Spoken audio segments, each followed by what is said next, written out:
Salam brilian. Pada kesempatan kali ini, izinkan saya untuk memperkenalkan diri saya dan serta memberikan informasi tentang diri saya dan juga pengetahuan saya tentang posisi ataupun jabatan sebagai relationship manager, dana, dan transaksi. Baik, nama saya Solantua, umur saya 22 tahun, berdomisili di Kota Bekasi, Provinsi Jawa Barat.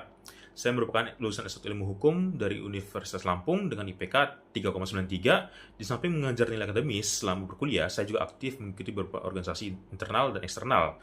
Di lingkup internal, saya pernah mengikuti Badan Eksekutif Mahasiswa dan saya menjadi staf Dinas Penelitian dan Pengembangan dan menjadi staf kajian dan aksi strategis pada UKM tingkat universitas yaitu UKM Kebangsaan dan anggota karya tulis ilmiah pada UKMF Mahkamah, anggota social funding pada UKMF Persekusi.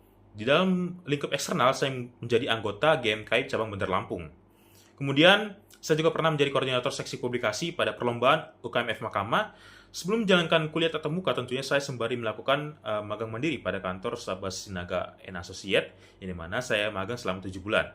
Pada saat hari itu, kelulusan saya mendapatkan piagam penghargaan, yaitu berupa piagam penghargaan predikat pujian atas indeks prestasi kumulatif saya yang sebesar 3,93. Dan tentunya saya telah lolos untuk mengikuti seleksi dan bergabung dalam tim riset MBKM Eva Unila dan ikut serta dalam karangan buku Ajar Eva Unila. Tentunya pencapaian saya selama berkuliah ketika magang pada kantor advokat selama 7 bulan, saya pernah mendapatkan beberapa pencapaian ketika magang, yaitu mampu memberikan pendapat hukum yang cukup baik dengan bekal yang saya upayakan untuk mampu terus berpikir secara kritis. Lalu, sekarang mari kita bahas sedikit mengenai apa itu posisi relationship manager, dana, dan transaksi. Seorang RM dana dan transaksi memiliki tugas untuk mengidentifikasi potensi dan kompetensi bisnis dan dana pemasaran dan juga memonitoring portofolio dana serta jasa bank lainnya.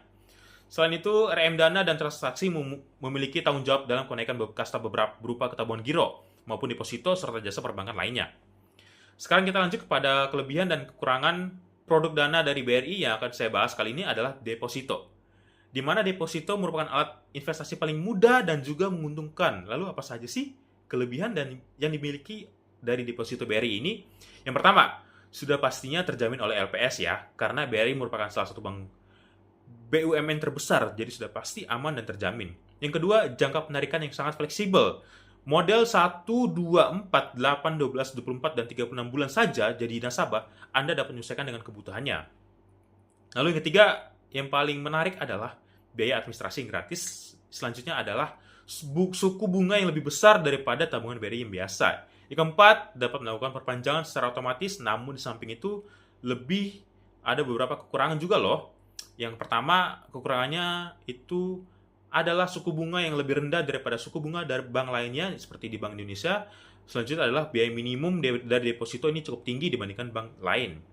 Di sini Bank BRI menetapkan setoran awal di kisaran sekitar 5-10 juta, di mana bank lainnya banyak yang menawarkan di angka 1 juta. Kalau selanjutnya adalah suku bunga rendah dibandingkan keuntungan dari obligasi pemerintah. Nah, di balik kelemahan itu menurut saya sih buat kita yang dengan ketenangan, rasa aman yang kita merasakan karena mendapatkan jaminan bahwa uang kita tidak mungkin hilang dan tidak akan ada kata gagal bayar.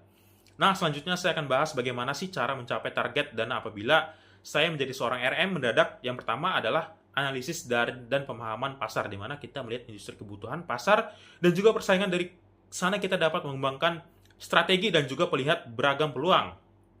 Yang kedua adalah melihat target atau membuat segmentasi pasar, di mana kita dapat melihat menggunakan database siapa-siapa saja nih yang mungkin bisa menjadi target pasar kita dengan melihat juga potensi dana yang dimiliki setelah mendapatkan target. Yang ketiga, kita bisa langsung menanyakan dengan cara apa sih untuk melakukan pendekatan secara lebih personal pada beberapa pasar yang sudah kita targetkan.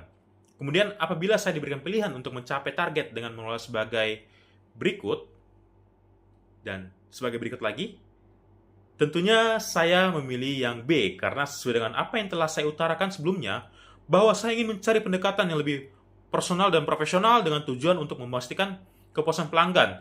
Maka dari itu semuanya akan menjadi lebih terfokus dan tepat sasaran. Sekian video yang bisa saya sampaikan pada kesempatan kali ini. Semoga saja saya juga bisa mendapatkan kesempatan untuk dapat bergabung bersama Bank BRI sebagai relationship manager, dana dan transaksi, dan juga memberikan kontribusi yang dapat dikasih sepenuhnya kepada saya dari Bank BRI untuk memajukan lingkup perbankan dan juga beradaptasi dengan perbankan. Sekian dapat saya sampaikan, kurang ataupun lebihnya saya mohon maaf.